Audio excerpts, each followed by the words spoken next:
Hello, I'm Richard Fisher and I've worked for Fujifilm for 15 years. I'm going to give you a brief introduction of the importance of colour control. It's very important to control colour. Printers are looking for colour predictability and consistency.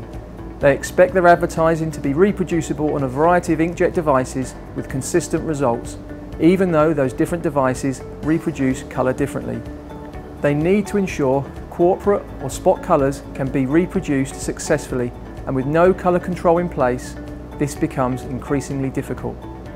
The most common methods for controlling colour within digital inkjet are the combinations of RIPs, ICC profiling and spectrophotometers.